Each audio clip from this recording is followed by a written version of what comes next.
log me out of my letterbox. Yeah, that's what I'm gonna do. I'm just gonna reference like the movies that I've ranked, and then not go like logically as to what my top 5. Oh, it did log me out too. Yeah, I don't know. I think their servers are down because it's also not letting me log in. So I think their servers are just down. But I can remember my top 5. I can too. It just sucks because I was gonna try to reference. Yeah, the servers must be down. Letterbox. Jeez. What you going? Cold open. Oh, jeez. Yeah. We can just make that a cold open. Like, yeah. Oh, we're doing our top 5s for the year. Man, this can is a bitch. It must, because that's exactly what happened when I had it in the last episode.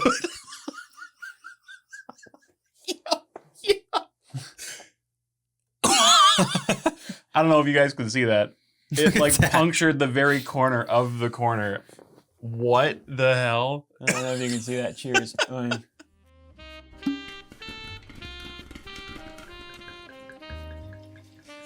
right, let's see if I can. All right, well, I got it. Something about these cans, though. Yeah, they're like really airtight, over pressurize them or something. Because like last week when I tried to open it, I did the same it's so thing. Good though. I know. Talk about cold opens, yeah. So, welcome back to Sips of Cinema, the series where we talk about movies while sipping on a drink. Today, we're sipping on the diet green tea with ginseng. Ginseng. Honey. It's honey. Oh, okay. Yeah, it's really good. It's a really good diet tea. So yeah, that's what we're gonna be drinking on. The marketplace that you got this from, were these cans by like a deli section? No. The cans smell. This is really weird. The cans like smell like meat. At least this one does. Smell like right there on diet. This is the weirdest cold opening ever. Doesn't it? Like, I mean, it kind of smell it's like by the meat, but it's not by the meat. Or like by like beef jerky or something. Like no, it's everything's weird. At that market. Everything's sort of by everything, like because it's a small kind of market. Can't get past the smell of it. But I did pick up one of them, and there was literally like floaties in the top, like with like the water, just like condensation, and then there was like stuff in it. I was like, what? That's gross. Yeah. That's where we drink it from. Anyways, welcome back. Yeah. Today we're talking about a top 5 of the year. Yes, top 5 of the year because I check my watch as if it has the date on it. But we're about halfway through the year. We're 2/3 August. Yeah, 2/3. So we're 66%. 8 out of 12 months. 8? Oh wait, yeah, we're in 8. August. Oh yeah. Wow, I forgot. Yeah. So we're a little deeper than in half, but. We've seen a real good amount, and I think we've seen the majority of like the great movies that are coming out. Like I'm sure there'll be like some surprise hitters, but the big ones that people wanted to see have and like Dune released. hasn't come out exactly, but that's at the very end of the year. Yeah. That's a very end of the year movie, which I'm very excited for. But yeah, so we're gonna go through our top 5. I don't know his top 5. We're gonna share a couple, probably, maybe even all of them. I think just switch. I know you have one that isn't in my top 5 because it might be your number 1, but I'm not sure. Oh, is it in this room with us right now? Yes. I don't know if you could tell, but it might be in my top 5. Bwomp. But yes. So top 5. What's you want to start with 5 and work our way towards 1? We can work out. Okay. But since Letterboxd is down, I'm trying to I'm pretty sure I have my top 5 in my head. I have that. Oh shit. And I'm not strictly going straight off of like my rankings of them because sometimes I'll give a movie a lower ranking but still enjoy it more. So for sure. But actually, I think I have pictures of them. If you want me to do it, I'll kick it off with my number 5. Yeah, go ahead. Nirvana, the band, the show, the movie. Okay, I think I actually.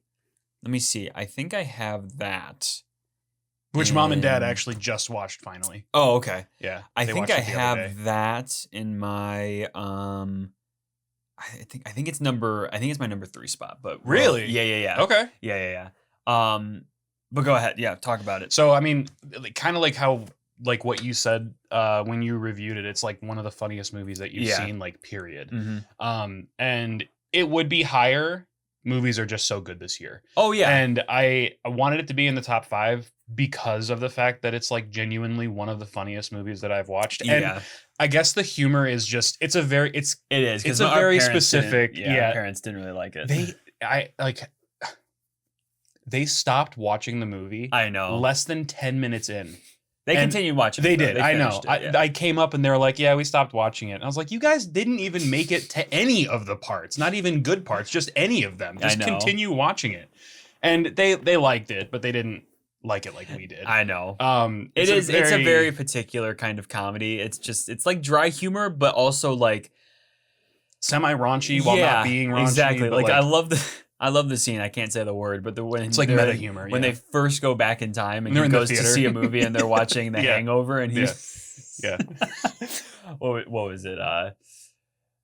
Something doctor, and you know what I'm talking about with Bradley Cooper, and everyone in the theater starts laughing, and he's just like, "Whoa!" That was like the moment that made him realize he's back in time. Yeah, it was so funny. So that was a super like good, super funny moment. Yeah, but the rest of the movie is, it's just it's a really entertaining movie. Like the concept of it, it's just Back to the Future, but with parody homage to Back to the Future. Exactly, like the fact that he basically just like put a computer in a cabinet in an RV and spilled and orbits, and that's what triggered it because it's lightning in a bottle. Hilarious. Like the flow of it was just. And Matt Johnson, he flows so good with it. Like, well, one, he's a great filmmaker because he made the film and he made it with Jay Mackerel, who's actually his composer in all of his films. Which is funny that he's like a musician in the movie. Yeah. Well, I guess they play their character. They play their real life, themselves, like they play themselves. Yeah. They play themselves. But Matt Johnson, he's so funny, and it's so effortless. He's so effortlessly funny, and he, like I said, he's a really great filmmaker. We've talked about it a couple of times, but like Blackberry is such a good biopic, and he has another one coming out called Tony, which is the Anthony Bourdain, which it's getting really good reviews, and everyone was like doubting me, saying that it's going to be a good movie. Like is that Matt A24? Johnson, yes, it's A24. Womp womp. Yeah, I know. Womp it's a womp. bummer. Until they start using AI in their films as like in their movies as like a way to enhance it or do things that they, are just should be doing with people. Yeah. Then I'll start either not watching those particular movies or whatnot, because like I think some filmmakers, they still deserve to be movies to be watched if they didn't use AI. Yeah, I don't like how A24 is kind of utilizing that. I don't like that at all. Dude, I think it's like a huge bummer. It is, and I mean, but they make great movies. They don't make great movies. They just fund good movies or they buy good movies and they have a good marketing team, but they hire great filmmakers. Yeah, not to shift the point of the video, but I mean, what was it, like $75 million they invested into Google AI, which like, I mean, the reasoning that they listed was like to develop AI assisting movie making tools. I think but is that what can they mean talked about, but it's like literally buzzwords. Yeah, it's like because they're trying to find ways around like doing bigger things, like courtroom jargon. Like it's filler words to give you feeling that it's like a closed window, but it's really like super broad. Well, because like I just made a video on TikTok about like 5 underrated movies that I think people should watch this year. Yeah, and you talk about Solo Mio, and one of them was Solo Mio, which is an Angel Studios movie, which I'm like so hit or miss on them right now, because they're really like, they're not just investing, they're literally like in that Young Washington movie, like over 100 shots were done using AI to get fight scenes to make it look more real. It's just like, stupid. Come on. Like, that is insane to me. Like, that's absolutely insane. And another one, which I love Warner Brothers. I've done a lot of work for them. I love them, and I love working with them. But they just released an ad for The End of Oak Street, which was AI dogs on a podcast talking about the movie. And it's like, why do you even need that to promote the movie? Like, yes, there's a dog in the movie. There's a dog in the movie. And the joke is the dogs are talking about the dinosaurs, like the perspective of the dog seeing the dinosaurs. But it's like, why do we need that marketing? Most people are going to be mad that they decided to do that. So why even do it at all? It makes me think what goes through their minds. It's either they don't care at all and they're going to do what they want, or they genuinely think that there's like a majority of audiences that like that kind of content. And I even saw a video, an ad on TikTok, and it was an AI song that was going along an AI animation of this like fatso whose wife started to like, cheat on him or whatever. And the ad was basically finding ways to better yourself, out of that stuff. And people were in the comments were just like, this is the best ad that I've ever seen. I'm just like, what is happening? What is happening in this world where this is becoming normal? And I hate saying it, but it's like 90-year-olds that just don't even realize it. They don't understand, or and just they find it to be so funny. is. Like, oh, look at this funny dog doing this backflip, and how do they train him to talk like that? You have to either be stupid or old. Sorry. You have to be stupid or old to like or both to really like double sorry. Yeah, to like be. And when I mean old, well, I guess even 50 or 60-year-olds are kind of getting caught in those AI traps, but they're not old. Our dad is. Not to. And it's a boomer. It's just this episode. We're gonna post a clip of just the compilations of all the time I say sorry. Yeah, I know. Sorry. It's a boomer thing, I think. Like, not to be offensive, but dude, the amount of like very clearly AI music videos that dad's watching about, like, I don't know if it's about Trump or about war or about whatever. It's just like, why? I know. Why? I know. Keep doing your thing, but why? Yeah, I know. Sorry. Yeah. But yeah, anyways, to try to get back on track. But yeah, it's crazy seeing how fast it's developing, and it's really annoying. But so what's your number 5? Well, we'll go to it. But Nirvana Van the Show, the movie, because I watched it with our parents a little bit, just because I was like, oh, I haven't watched it since I watched it for the first time, and just like watching it is just so cool how they made it. Like, this is the stuff that we're missing, like creativity and all that kind of stuff. The fact that they basically have been shooting it for like essentially 20 years or whatever it was, because they did it when they were really young. And scenes talking to themselves without talking to themselves, and then years later they filmed the scenes and merged them together. It's crazy. Like, it's the Back to the Future idea, but done in like the craziest kind of way, where they I liked how they didn't hire younger actors. It's just the fun, like, I don't know, just super meta. This is the kind, super meta, but this is the kind of stuff that really the film industry needs, is the creativity part of it. Because if you haven't seen it, AI, it's really good. It's really funny. It's depending on your style of humor, it's a hit or miss. But even without, you're either gonna hate it or love it. Even without the humor aspect, it's though, not it's even just stupid impressive. comedy. It's not even like stupid comedy. It's just like very I guess niche comedy, because I can't say it's just like people saying stupid crap the entire movie. It's not that kind of comedy. It's just like it's like dumb comedy. It's dumb comedy, but not done in like a disrespectful way, like smart comedy. Yeah. It's just smart. Like, it's the way that the delivery, the writing. It's just fun. Like the scene where Matt Johnson, I don't want to spoil it, but basically his friend Jay Mackerel said, you know what, I was gonna leave you here and do go off on my own and become someone, and then he was just like, like, it's just so funny. Like, he's trying to just like, no, it's just it's a funny movie. Yeah. Like, just like it's like bro comedy. Yes, exactly. Like, that's Matt something that you would just great. do with your bro. He's just great. Matt Johnson's great. So I love him, and I'm really excited for Tony. I'm really excited for that movie. But anyways, my number 5. What was my number 5? Curse you, Letterboxd. I know. I would be looking at it. I should, since it's my top 5, I should remember. But okay, I had it. I hit in my head. I was like, is that my top 5? So this is actually you haven't seen this one, and it's really good. I don't want to say it just in case. Go ahead. I don't think you'll get it. The Steve Zahn movie. No. Okay. I don't even think that made my top 10. Okay. But it's still really good. That was in my underrated pick. No.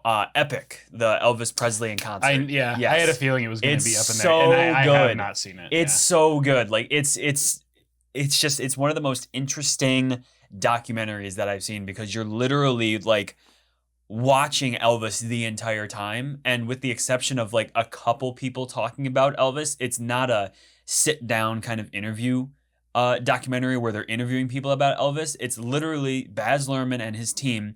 They found archival, unseen footage of Elvis in the salt mines in salt mines. I edited the video for you. Yeah, salt mines where? Salt mines in not Utah. Salt mines in Nevada. I don't know. It's somewhere where Elvis was, because he performed in Vegas. Yeah, so I would it was somewhere like where Elvis was, but they kept it down in the salt mines, where they keep a lot of movie memorabilia film because the it's weather super conditions or cold whatever down there, so it's it's like not going to be perfect, yeah. ruining anything. So they kept that down there, and he had people go out to find it. So they found it during the filming of Baz Luhrmann's Elvis with Austin Butler, Mhm. and they were like, "Oh, there's no audio to it." So for 2 years, Baz Luhrmann and his team searched for the audio, and they ended up coming across the audio. I forget where they came across it, but they end up finding it like 2 years after finding this archival footage, and then they put it together, and they fixed some of the footage up. And actually, what's really cool about the documentary is that some of the film that's being rolled is kind of damaged, Mhm. which I really like because it's Yeah. that history part of it. Yeah. No AI. Like, he even made it very clear, Baz Luhrmann made it very clear to his audience that no AI was used in the making of this for the restoration. It was That's awesome. restored to its best to the best of its ability, and what wasn't was just kind of messy on screen. But it was just so cool seeing it because literally you're watching Elvis the entire time. Mhm. You're watching him perform. You're watching him kind of grow while performing at the show in Las Vegas. What was it called? I forget what it was called, but his the main show that Elvis performed at. Yeah, I don't know why the name of it always escapes me. It's okay, but anyways, people, if you know Elvis, most people would just know off the top of their heads. Yeah. But it's that whole entire thing. We get to see Elvis talking his way through of how he wants to perform the scene. It was just so cool. What I really liked about it is that Elvis, his movie ended kind of emotionally with that crescendo of Elvis doing his last performance right before he died. This movie, I don't want to spoil it, but this movie didn't do that. It didn't even touch on his final moments. It just touched on some big moments in his life that was unseen by people. And it was literally just uncut, an hour and 30 minutes of just Elvis talking to the audience about, his life, his music, what he loves about music, just his vision for it. And it was just unbelievable. The way it opens is unbelievable. It's incredible. So you got to watch it. It's so, and you got to watch it too. It's so good. And I like documentaries, but they don't end up in my top 5 movies of the year.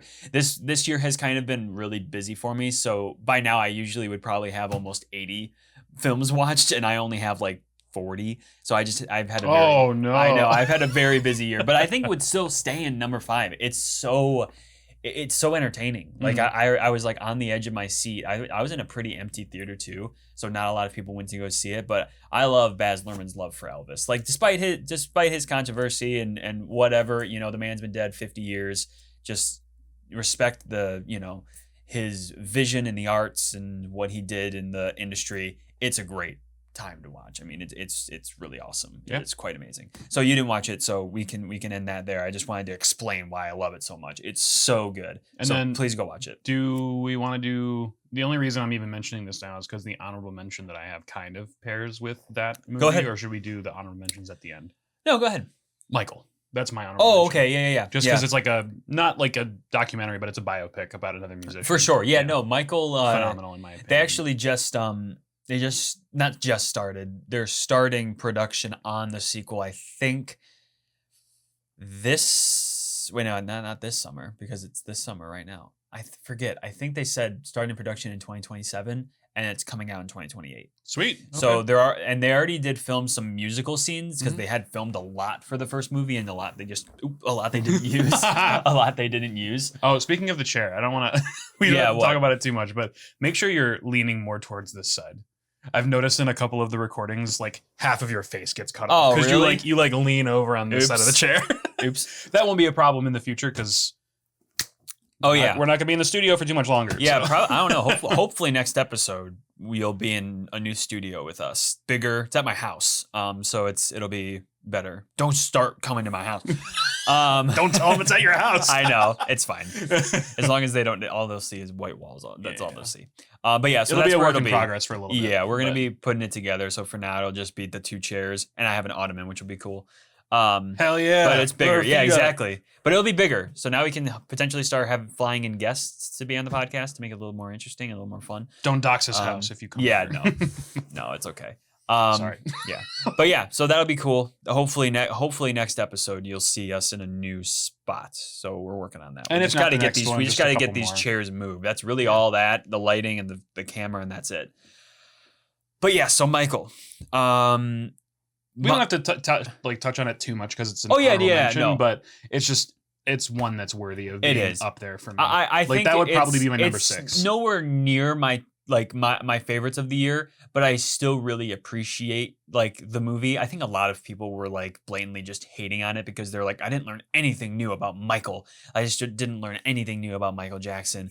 And yeah, it's cool to learn about, people in biopics, but I kind of just went to see, Jafar Jackson perform as Michael and do some scenes, and that's what I got. Yeah. I think that obviously the story of his family could have been, a little bit tweaked better, but I still thought that it was, compelling. Obviously that wasn't nearly as bad as his dad actually is in real life, but you got to have some sort of, Hollywood. If you really want to make if you really want to make a movie that detrimental and that like scary, you got to make it R-rated or something. I mean, it's just that's what you got to do. But if you're gonna go to see a Michael movie, you're seeing it because you want to see an actor perform as Michael Jackson. That's really it. And he killed it. Yes, and I can't wait to see the second one. He's really good. He's actually in a new. He got his next acting role in the movie. I saw you talk about this. Yeah, I think it's called. I don't remember what the movie is, but I remember you talking about it. Yeah, I forget. But yeah, so that's cool. So hopefully he'll have a decent role in that as well. But I'm excited for Michael too because I think there's still a lot to be said about his story. But yes, Michael, good honorable mention. So your number 4? Odyssey.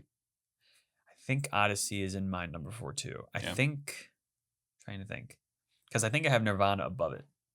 Oh yeah, I think I do. I think I do have Nirvana above it. Let me check. If I don't, then I'll take that back. I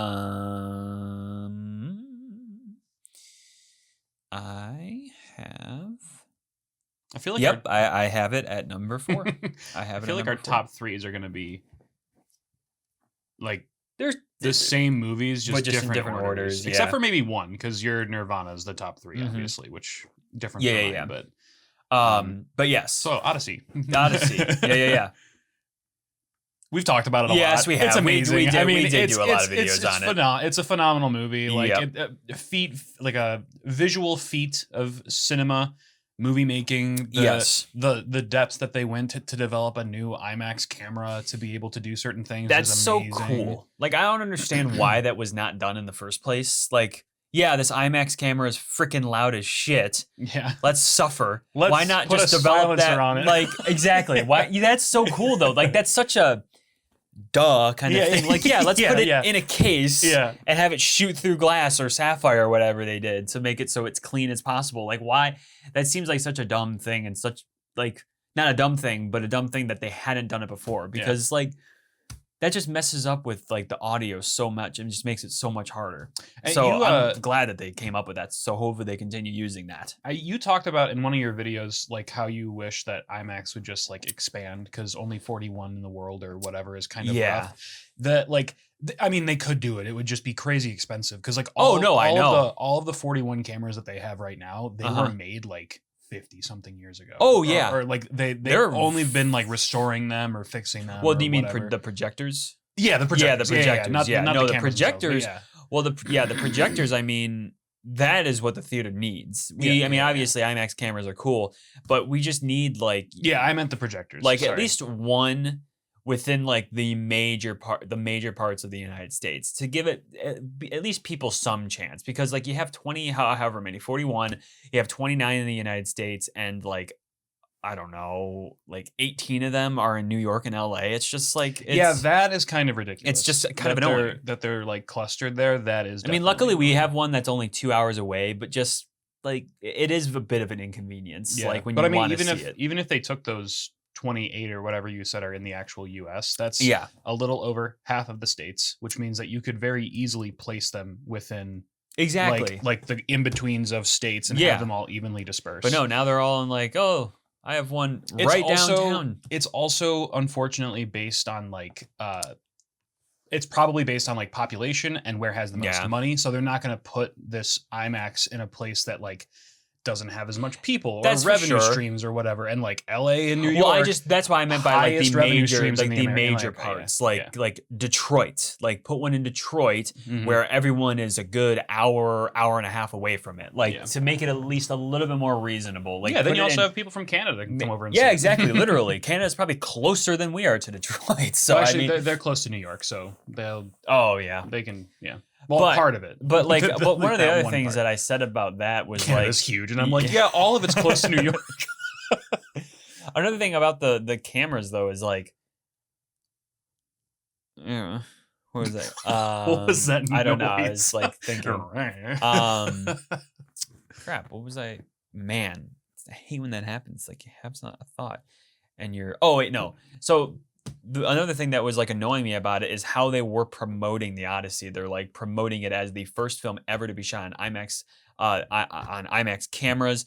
Make sure you go see this movie in IMAX 70 millimeter. And it's like, if that's going to be your main marketing tactic for your movie, like one of the biggest It has ones, to be more accessible. it should be more accessible because people are going to get like, bummed that they can't see it in true 70 millimeter. And if I'm being honest, this is one of those movies where it's like, even seeing it on regular IMAX, it's just not as grand as 70 millimeter. And I even say that about Project Hail Mary. I think 70 millimeter is literally the way that should be seen, even though it's not 100% in IMAX, which, man, that movie would have been crazy in 100% IMAX 70 millimeter. It's funny because like, so I agree with you. I think the Odyssey needs to be seen in 70 millimeter as Nolan intended. Yeah. Whatever. But well, because it's like the first one that ever shot fully on IMAX. But I also really enjoy the counterparts that people will say where like, oh my God, 70 millimeter, I get to see this much more of this guy's forehead.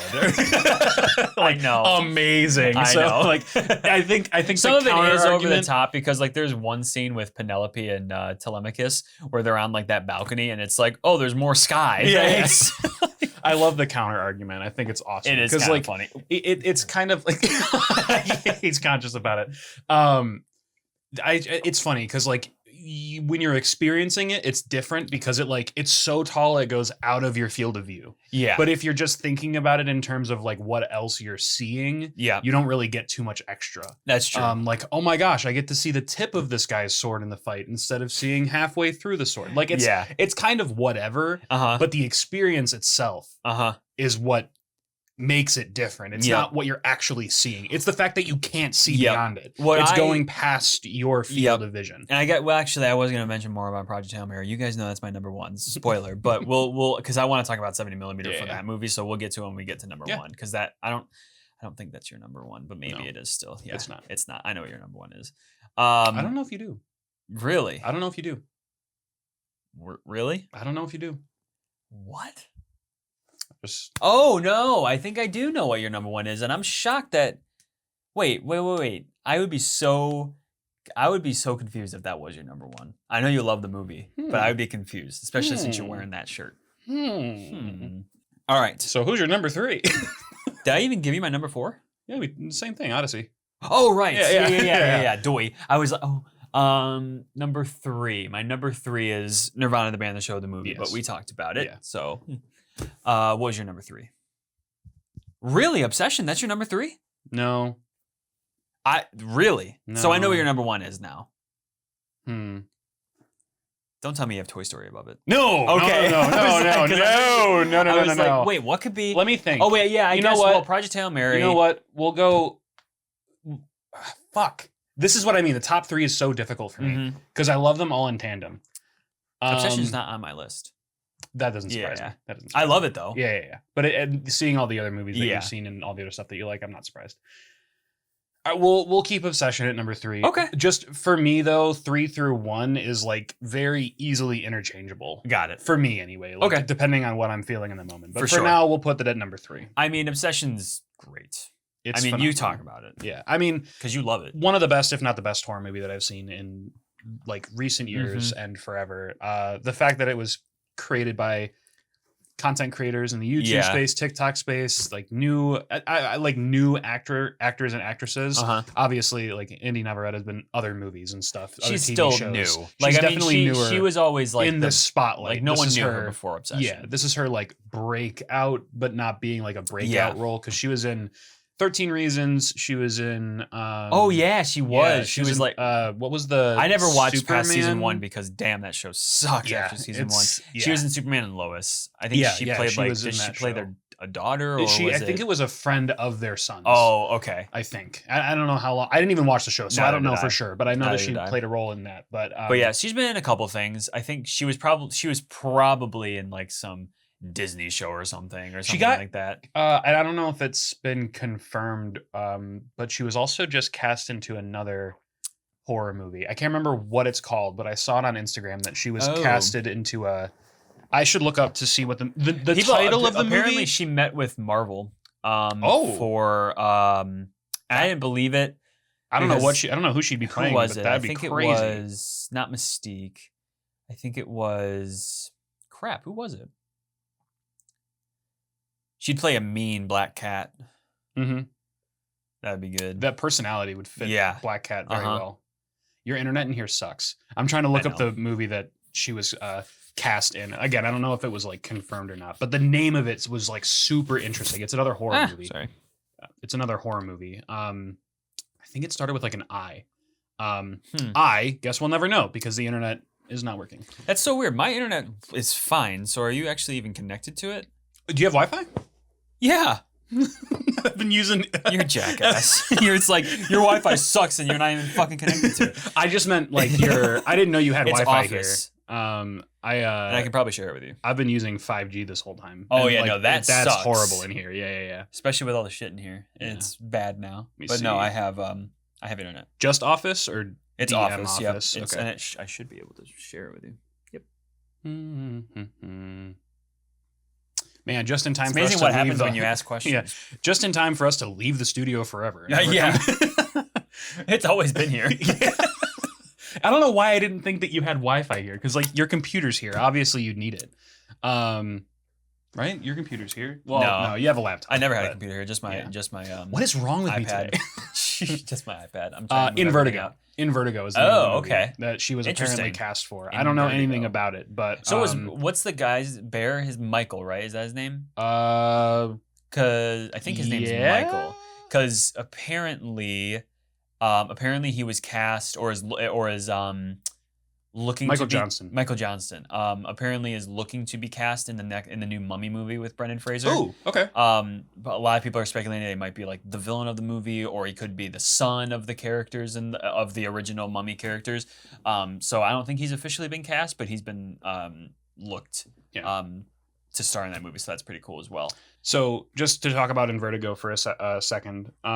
Again, I think it's confirmed at this point, but according to at least and I'm only doing this to save time, but the Google AI result search, it says the premise of In Vertigo is it follows reckless teenagers who sneak onto a roller coaster before its public debut, only for a system failure to trap them hundreds of feet in the air. Ooh. Yeah. And then... sounds like a trip to Cedar Point. Yeah. Because that actually happened on it's a biopic. In the on the dragster. You know. Yeah. They actually got rid of it because it sucks so bad. Oops. Spilling shit. Made her so sad. My beard caught it. Oh, okay. Or what's left of it because I shaved it off. But what's left of it, dude? You have a full beard. Well, I wouldn't go a full beard. It's pretty patchy. But we don't have to talk about that. It's fine. What was I even talking about? Okay. Anyways, I'm looking forward to In Vertigo. I don't know much of it other than the premise of it.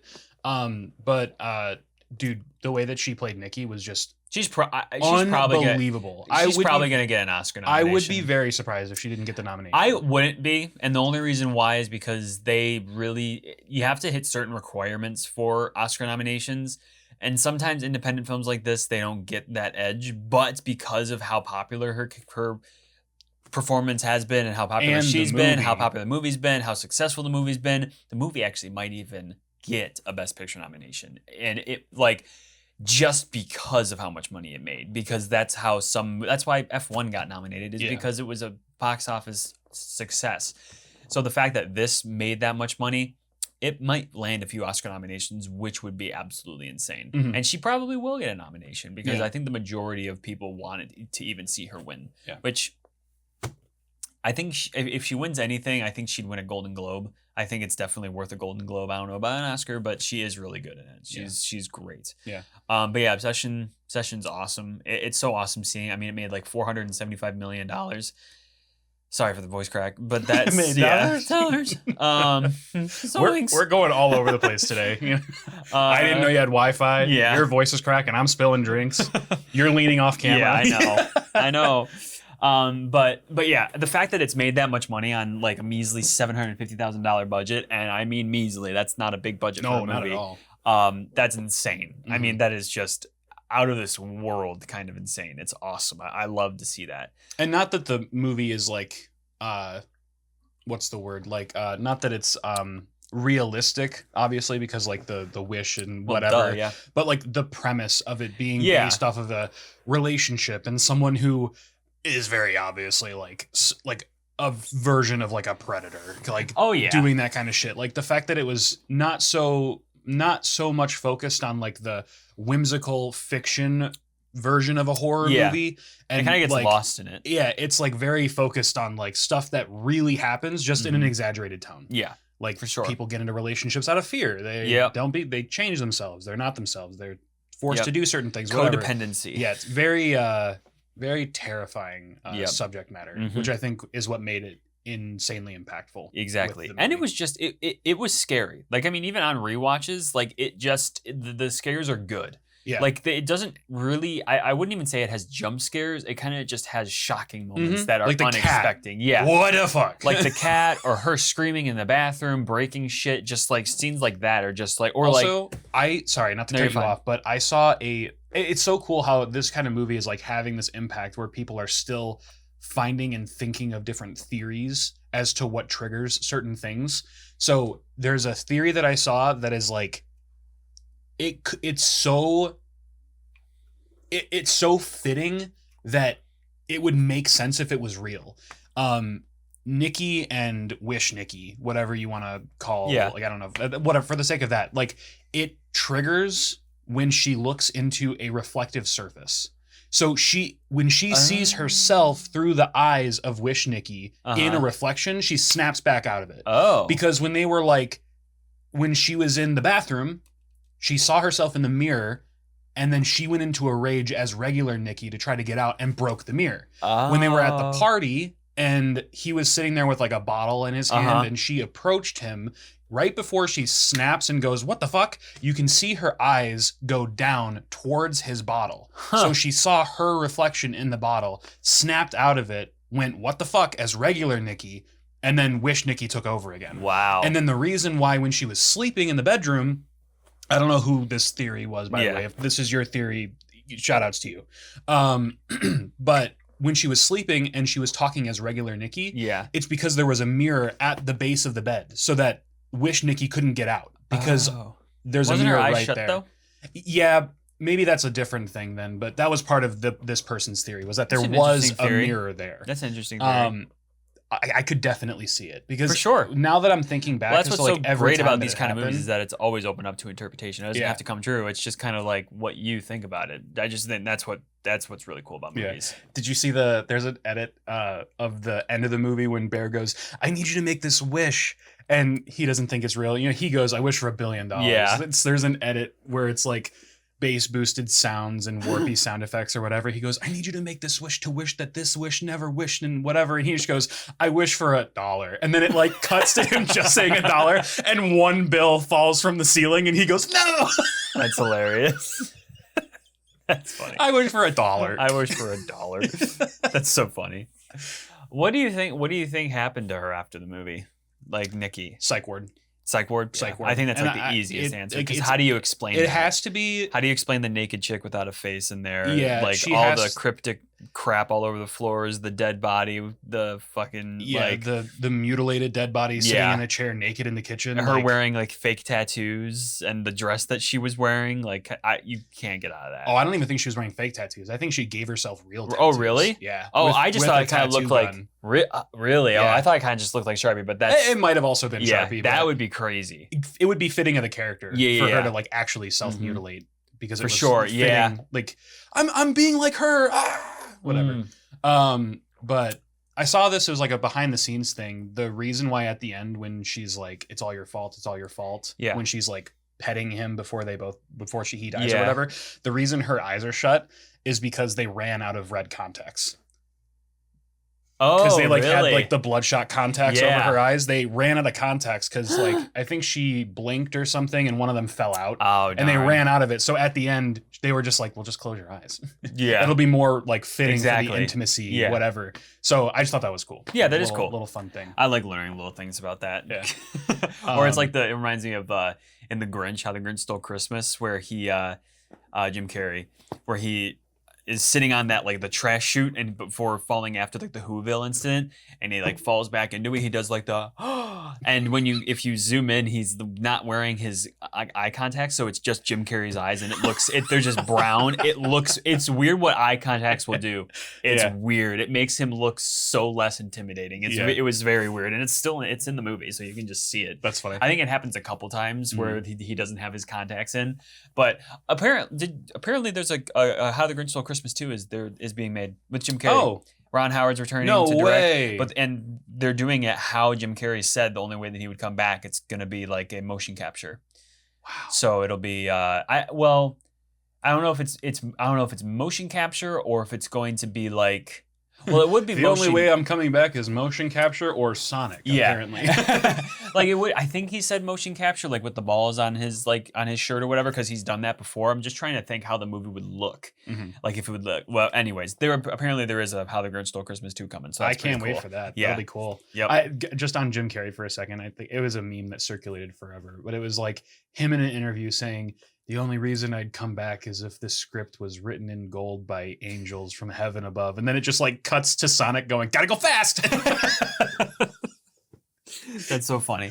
Oh, did you also know, just that we're on the topic of scripts, did you know that Christopher Nolan only prints on red paper for his scripts? Really? Yep. And What? I think it's mainly so that it can't be like Copied or something? That's copied or cool. something. It is really cool. Yeah. So it's because like there's a video of Anne Hathaway showing one of the scripts, I think from like Inception or whatever, and it was just like this red, and she was like, "Yeah, Christopher Nolan only prints in red paper." He's an interesting guy. He's an interesting guy. I mean, but he also makes fucking I banger movies. I know. He so. is like the concept of the Odyssey making $1 billion makes sense, but it's also so far fetched. Like it's just like that's crazy. Speaking of scripts, changing topics Yeah. yet again. I mean, I'm assuming you know the whole thing behind it, but like the Breaking Bad finale fiasco where the script was stolen, so they completely rewrote so that they couldn't like. No, they didn't rewrite it. Oh, I thought they found rewrote it. They found they it. found it. Okay. Yeah, at least I think so. I could have sworn that they like had to rewrite one or however many of the episodes leading up to the finale. So I that think they what it couldn't was leak is it. they rewrote it, but then someone had found it. I think. okay. Did they rewrite the break? Because I remember that was a huge thing. I mean, Breaking Bad broke the internet. And well, not the internet, but it broke television. It was the first TV show to be streamed on Netflix, I think. I think it was the very Yes. first Yeah. TV show to ever be streamed on a Yep. streaming service. So no, the official. This is AI, but it's just it sums up. It's just summing up the Los Angeles Times. No, the official series finale, Felina, that aired in 2013 was never rewritten or changed prior to its broadcast. While the writing team discussed hundreds of potential different fates for Walter White and faced a minor scare when part of a script was briefly stolen from Bryan Cranston's car during production, the planned ending remained intact. A famous comedic alternate ending was later filmed for the DVD release, where the entire series turns out to be a Malcolm in the Middle dream. Yeah, that was that funny I too. did Yeah. hear about it, but the actual dramatic conclusion was never altered. So Okay. I guess I think they misremembered, but- it was just Bryan Cranston's script, so I think they were just worried that it was going to get out, and it didn't, Mhm. and they kept the same ending. I think that's what their big concern was, but they didn't want it to get out. Like, Have you actually seen that clip? The alternate ending where it's a Malcolm in the Middle thing? Have no, you I actually did. seen Well, it? yes, where he It's- like wakes up. Yeah, Yes, I have. And he's seen like, I was a that. drug dealer and I was Yeah. bald and I wore a hat and I killed people. It's like, I want to rewatch Breaking Bad so bad now. Yeah. I have to show it to Steph. She hasn't seen it? No. Wow. I know. Yeah. I've shown her some pretty great shows like you should BoJack definitely Horseman get her and into that, kind of. yeah. Oh yeah, I think she'd love it. Yeah. Once you have like your new like cinema room set up or whatever in your house. We're getting stuff moved in. Did you see the couch that we just bought? No. Oh, okay. I'll send you a picture later. We found a couch at a estate sale and it's really nice. Estate sales are the way to go. Yes, we saved like $5,000. Well, actually, no, probably just on the clock. yeah, just on the clock. Yeah, we got like a $5,000 grandfather clock for $150. So estate sales are worth it. Yeah. But anyways, movies? Yeah. You want to talk about movies? My number 3 was Nirvana. Sorry, yeah. Nirvana. Yeah, so number 2 for you. What's your number 2? Project Hail Mary. Okay. We have our number 1 and number 2 swapped. Yeah. But I wonder what your number 2 is. Yeah, well, we'll talk about Project Hail Mary. So my Project Hail Mary is my Project Hail Mary. You go ahead since it's your number 2. I think it's a phenomenal feat. Again, similar to like what I was talking about with the Odyssey, just visually speaking, the practical effects usage that they did to create the the space, astrophage, the astrophage scene. Yes, like, dude, the netting and like the fiber optic lights and the like that shit was so cool. And I love how Ryan actually couldn't see any of that because it's what's the infrared. Word? Infrared. It's infrared light. So it's infrared. So it only was picked up in the camera. He was just acting. Going, like, what the hell am I looking at? I'm having a moment. It's literally the most stunning scene that I've seen like possibly ever. I mean, seeing that in 70mm when we saw it, goosebumps close, and tears. Yeah, when we saw it that close, because I saw it close with you and like closer in the theater, like I think it was like the second row or something. Yeah, second row. But luckily it wasn't one of those theaters where it was super close. I feel like when people post those pictures of like, don't go see this movie in 70mm because it like overextends the face. It's just like they're gonna shoot it in 0.5 lens too. Yeah, like, they have to. It's fake. Yeah. It's fake. It's just it's annoying because that's not how it is. And we were close, and seeing that scene, not being able to see where the screen ends was just like otherworldly. It was just unbelievable. Not only like visually speaking, but the way that they use the score as well to ramp up into it. Just the Daniel Pemberton. Yeah, I think so.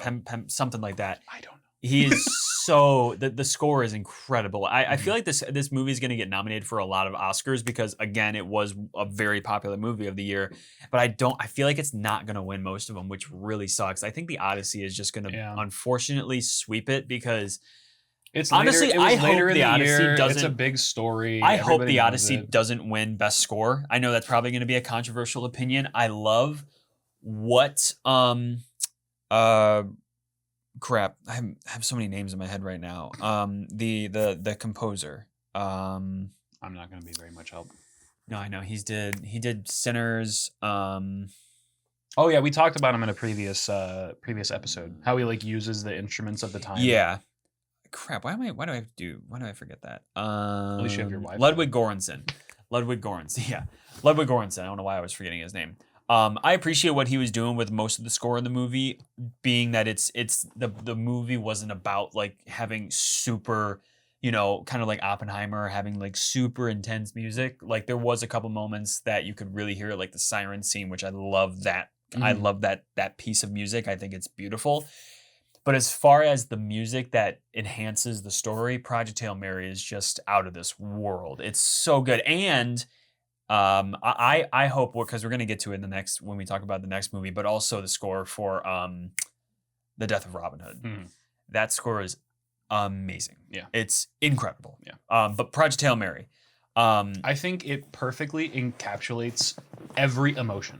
It hits everything. It does. It's dramatic. Yep. It's heartfelt. It's cute. Sad. It's sweet. Cute, it's funny as shit. Exactly. It hits everything. And like to just continue to build on like how great the movie is. Jules finally watched it with Morgan. Oh yeah. They watched it yesterday or the day before or whatever. And he texts me about it and he goes, Jules or Morgan and I finally watched it. And I was like, oh shit. Oh shit. What'd you think? And he just said it was like unbelievable and it very, very much so lived up to the hype. Yes. Like every single person that I've talked to about this movie has loved it. Yes, I know. To pieces. It's so good. No one has had anything less than incredible to say about the movie. So good. It's And just that so speaks great. volumes. It's just so great. I mean, Ryan Gosling, he's always just he's my guy. He's like my favorite actor of all time. He's so great. I love him as a person. I love him as an actor. How he can actually shift into like characters. he's Ryan Gosling. Like you go to see a movie because it's Ryan Gosling, but he morphs into the character of whatever he's playing. I and cannot he's wait like to see Ghost what Rider. he does for Ghost Dude, Rider. I know. It's It's gonna be insane. I need to see a Ryan Gosling psychopath. Yes, like I know. on next level Yep. psychopath. I'm really excited for him as Ghost Rider. Which It'll I be mean, really Ghost cool. Rider isn't necessarily He's not like a psychopath, but he's he's just kind like of- super eccentric. Yes, Yeah. which is very much Ryan Gosling. Like Yeah. he can definitely put in a performance like that. I mean, we saw Nicolas Cage give, a Ghost Rider, crazy Ghost Rider performance. So Dude, I I think it'll be really behind cool the- to see a hot Ghost Rider. I saw a behind the scenes Hot of- squared. hot squared because Yeah. he's literally on fire Yeah. and he's attractive. Yeah. But I saw a behind the scenes of Nicolas Cage as Ghost Rider. Yeah. It's so funny watching him like snap in and out of characters. I know. 'Cause he like literally just stands there and they go action and he goes I know, with the camera going around him. yeah. And it's the scene of his face just like burning up and Mhm. turning into the Ghost Rider. And then they say cut and he just goes Yep. Okay. snaps right back out of it. I love the way they did that though, because they had it created a really interesting sense of motion because the camera panned around him, but the floor also spun. So while the camera was panning, Oh, the yeah. floor, I think it was spinning in like a Interesting. counterclockwise fashion. Yeah. So it like looked like it was rotating faster than it was. So Interesting. It had like two different flows of movement Interesting. in the shot. That's cool. Yeah. Yeah, that is cool. But Um, yeah, I'm very excited to see Ryan Gosling. Like, Cannot. Well, as obviously. Ghost Rider. Huh? Obviously. Well, duh. I mean, Obviously, like, you're excited yeah. to see it. Yeah. Obviously. I think I- everybody is. Yeah, I know. Anybody who likes either Ghost Rider or Ryan Yeah. Gosling is. I'm eating right I'm now. trying to like get my way into being able to like do a lot of press for that movie because I would love to like either get on set or Guys, it's literally me. We Yeah. have to do this press. I know. I have a couple buddies over at Disney. I'm just like I will do anything to be a part of this movie. Like, He's about to annoy the hell out of you for the next 6 months. oh yeah, they know. They know. I'm actually I don't annoy people about opportunities that I want. I kind of just put my name out there. Yeah. But if it's something I really want, like for Death of Robin Hood, I wouldn't even say I was annoying. I was just very much just like, I love the way you we're said getting this it. done. I love the way you said it in the episode, though. You were just like, and for your next movie, I'll annoy anybody. Yeah. We're gonna get you back, Dude, I'll I annoy know. everybody to get so- you back on the pod. Yes, we'll. Well, what I wanted to say about since we were talking about Project Hail Mary now, about the IMAX 70mm, watching this in IMAX 70mm and other things, like when we watched The Odyssey and we saw the first couple minutes of Dune Part 3, which I saw it when I was at CinemaCon, and we actually got to see more. We got to see 6 minutes, and I think we only got to see around like 3 minutes Yeah, it of was that 3 scene, minutes. so it kind of had a more abrupt Actually, it ending, might have been like 4 or something. somewhere on there Because Yeah. it kind of cut very like suddenly, but that opening, dude, is so good. It's so different from the other Dune movies, so I'm really excited. It reminded me of Blade Runner 2049. I wonder if it's actually going to be that in the movie though, because they did the same thing with the Odyssey when we What in the saw movie? Project like the 5 minutes or whatever. Like I wonder if it's going to be the same or it's going to change because they did that with the Odyssey. When I we think saw it'll be- Project Hail Mary, Yeah. it was a different 3 to 4 minutes than it was in the actual movie. I think it'll be I think that will be it because that wasn't really a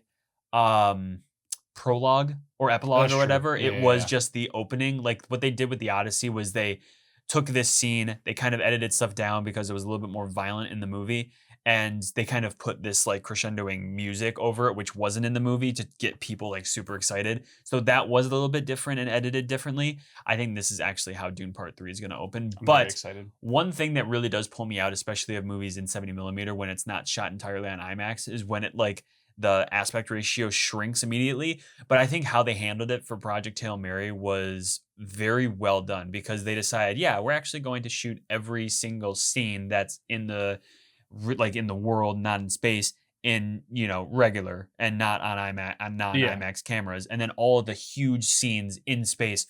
No scene, no over-the-shoulder shot was done to save some money on IMAX. Every single scene when they were in space was done in IMAX 70mm. And what I noticed was very weird is even on the ship, there's only one shot in the movie when they're on the ship that for some reason they use an IMAX camera for, and it was just this overhead shot of them like walking in like the one of the base parts of the ship, and every other scene was done in a regular like aspect ratio. It was very strange. I don't know if it's because they were if it was a like leading into it, like it was from the space and then they cut to a shot of the overhead shot, so they wanted to keep it the IMAX and then they got it back. But I was just like, that's the only scene that's not in space that was shot on IMAX on the IMAX camera. So I was very confused by it. But that's what I mean. Like, it was still a little bit jarring to see that big of a screen, cut back and forth, but it made more sense that they at least used IMAX to the best of the best of its ability. Sorry if you heard that. Yeah, your phone's going crazy. I know. I thought I put it on silent, but I guess I didn't. I love how every single scene in space, because that's where we spend most of the time in the movie. It was on IMAX.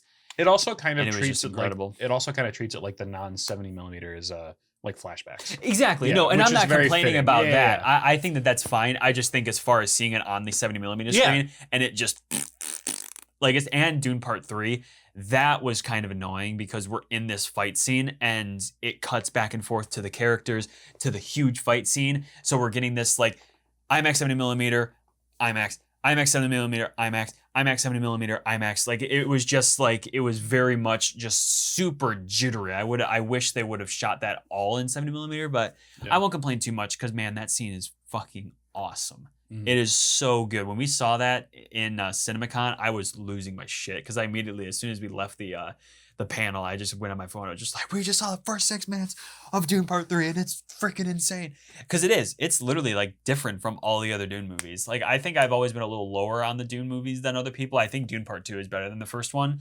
But I have never been like, these movies are like life-changing, even though I do think that they are on a grand scale and are incredible. Especially how they used black and white in that like kind of infrared kind of way. Like the, because it wasn't black and white. In the Dune Part 2, it was black and white, but it wasn't. I forget what they call it, but it's basically like inverted, but it's not. Like it's not, because like the whites were really white and the blacks were really black. Like it was very much, I just forget like super high contrast. Yeah, something like that. But it wasn't like black and white. I forget how they did it. It was some filmmaking technique.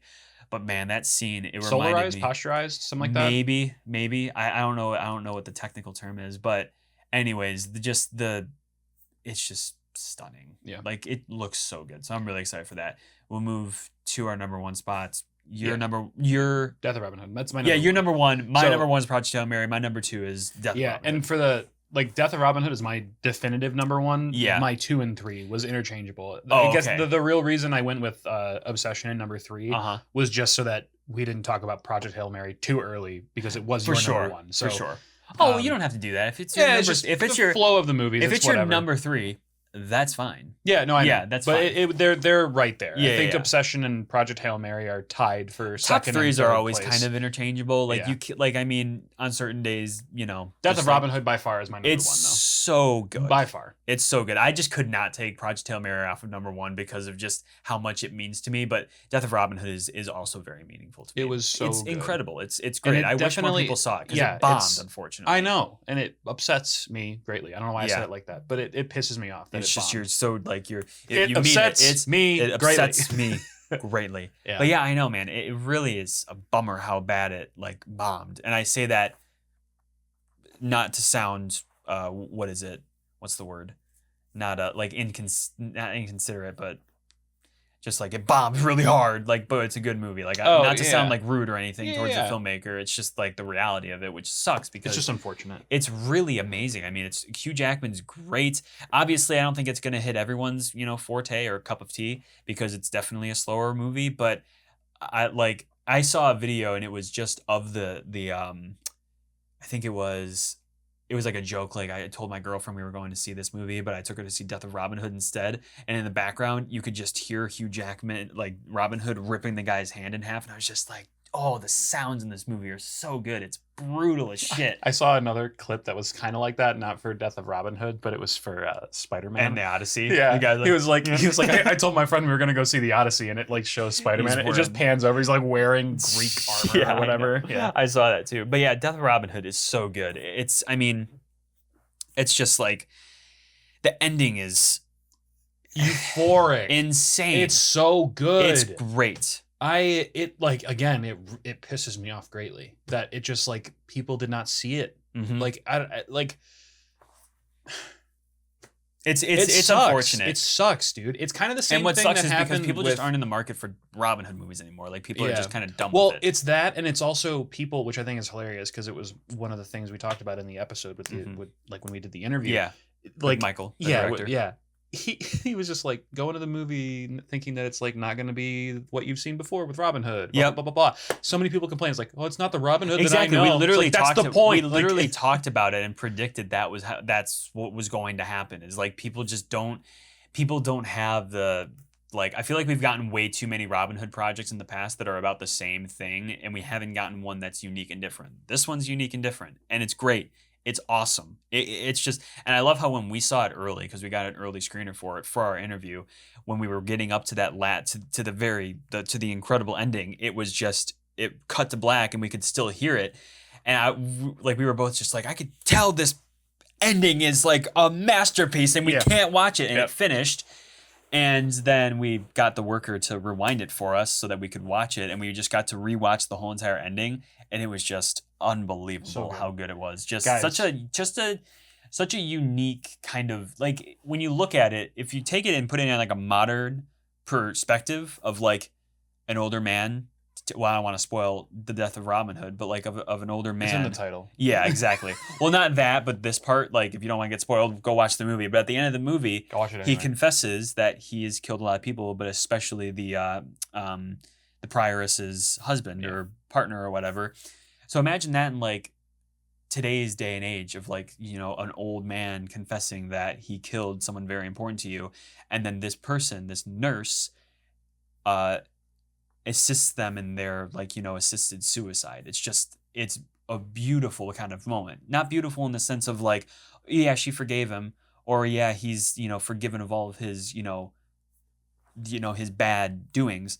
That's not what's beautiful about it. The beautiful nature of it is just like being able to set those parts aside and just have this, like, you know, he's dying, I'm not going to have to deal with him anymore, or something like that. Like, she also kind of talked about how she's like, I wouldn't have the life that I had if it wasn't for you. So like, I'm mad at you, but which might upset people because they're like, oh, Robin Hood's getting off with this, and now he's the hero. And then I think he even said in the movie, it's just like, I didn't do, like, you know, didn't he say something when she said thank you?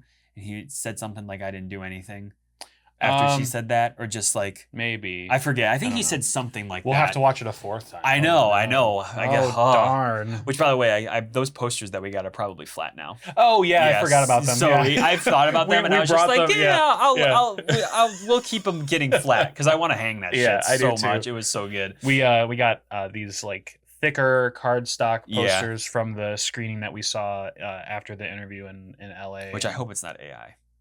I don't think it is. It didn't look like it. It kind of just looked like it was a shot that was kind of like, it's just edited to look one of the like film, like a film cell or whatever from the strip. That was just like, because it looks threshold awesome. And posturized and all that kind of. It looks amazing. I wish it was an official poster that they released for the movie, because the official posters that they released were okay, but they're very much so like movie posters. Yes, though. like the floating head, but not floating head. Like just this is who's playing this character, like that kind of poster. Art. No, it's a movie promotion exactly stuff, but I do like the one of him, and he's like holding the knife, like walking, and it says Death of Robin Hood, and like half of his face is like cut off near the top. That one is kind of a fire poster. But this one is sick, and it says 70 presented in 70 millimeter because we got to see it. Oh wait, no, 35 millimeter. We got to see it in 35 millimeter, which was really cool. Imagine that movie shot in IMAX 70 millimeter. Oh my god. The burning cabin scene. Dude. Holy shit. And just the final scene. Like, we could have gotten this like 70 millimeter sized, they could have done like shot. They could have done like a shot for shot of the art piece. I don't think it was the prioress in the art piece. I think it was Robin Hood and Little John of him dying with like him and the bow. They could have done like a 70 millimeter shot of the prioress. Oh, the movie's so good. Michael's our guy. We love Michael Sarnowski. He's an incredible filmmaker. He's done Pig. He did a Quiet Place Day One. And it's crazy because like this is giving me the same vibes that Pig did, and Pig, it was like a different situation. All of his movies have that same kind of like, we're following this one particular person. Oh, I'm not even talking about the subject matter. I mean like people not seeing it. Oh yeah, because like that one was a little bit more understandable. People saw Quiet Place Day One. Luckily. But like, so Pig was a different story because it was COVID. Yeah. So not a lot of people saw it in the theaters. Yep. And then they didn't know that it was on Hulu or whatever. Exactly. This one was just like, y'all had no excuse. No.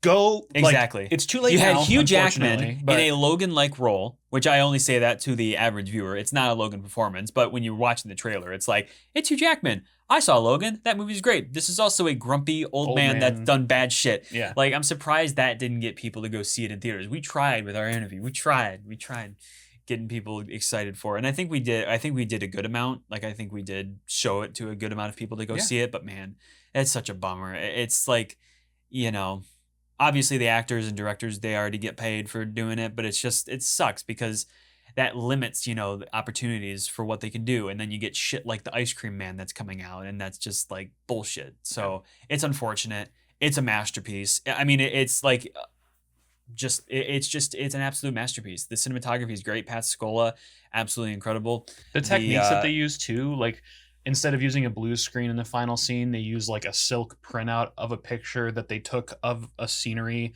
so that when they shined light through it, it was like diffused and it looked real instead of using like a blue screen. Wait, what scene is it? The final scene when he's like in his deathbed. Yes. Yeah, like outside of the window, it wasn't a blue screen. It was like a print of a picture on a silk which banner, is so cool. And that's out. like one of the only sets they actually built was the final like resting place of Robin Hood. Everything else they shot on location in Ireland, like other than it was like John's northern barn, Northern Ireland. They built the barn so that they had control like a controlled fire on it, which is really cool. So that scene is great. Like, Michael Sarnowski's awesome. Like, all three of his films have just been different. Similar in story, but different in aspect and just overall scale. And it's so cool to see. I just want to look up the composer because he's a Norwegian? Jim Geddy. British. Jim Geddy killed it. Yeah, British folk singer, a songwriter and musician. He's never done a movie before. Michael had heard a good amount of his music and really wanted him to do it. So he contacted him and was like, what would you think about writing, you know, music for a movie? And he agreed and did a fantastic job. The final scene, the score is just unbelievable. We've gotten some great scores this year. I hope this movie gets nominated for a couple Oscars. It won't, unfortunately. If it does, I'll do something. Like, I'll do something if it does. Like, to celebrate. Will do something. Like, we'll have to pop a thing of champagne. Yeah. Duh. Of course, Odyssey. Duh. Project Hail Mary is gonna get some nominations. Death of Robin Hood. Like, yeah. Like, we would definitely. We would. And actually, you know what? If it does get a good amount, we'll figure out how to get Michael on again to talk about it. I would love that. Yeah, we'll figure that out. Because I have another bottle of that wine. Hell yeah. I've bought it, but I haven't gotten it shipped to me yet. But I do have another bottle, Michael. So we can open that. But anyways, hopefully it keeps. It should. The other vintage that we drank though, that was just like, my God. It was kind of rough. I have never seen a bottle of wine get dumped down the sink faster. Dude, me and Steph, we just had a bottle of wine the other night when we went to Blue I Llama. saw it on your your Instagram story. Holy shit. Yeah. It was unbelievable. The one that was like off menu. That was great. That was awesome too because I don't drink a lot of whites, and it was a 2015 Sauvignon Blanc, and it was so delicate on the palate. It was insane. But no, the chateau that we had. Just so you guys know, we do like wine. We just don't drink it on the podcast. Even though it's part of branding. We'll start it up again and when it makes sense. But we had after his wedding. Yeah, we had a 2016 chateau. Holy mackerel, dude! It was unbelievable. It was unbelievable. So had to just mention that because it was so good. But yeah, so that'll bring it to the end of today's episode. That was our top 5 movies of the year. Did you have an honorable mention? Because I had one. Did I have an honorable mention? Like, what would be your sixth spot? See. I think it was let me check. And we don't have to talk about it. You can just say what it is. Yeah. It was. Yeah, it's kind of boring. That's just Toy Story 5. But that was a really good movie. I'll say honorable mention. I think it's in my number 10 spot. Backrooms. I don't yeah. think it's on the level of being like, yeah, it's one of the best movies of the year. Well, even though I have it in my top 10, but I think It's that very good. it's good. Like, I mean, it's a really good movie. Like, it aged really well on the second watch. Like, it was just a really, And as his first like yeah, full exactly. feature-length film, And again, like, it was like amazing. Obsession made a lot of money.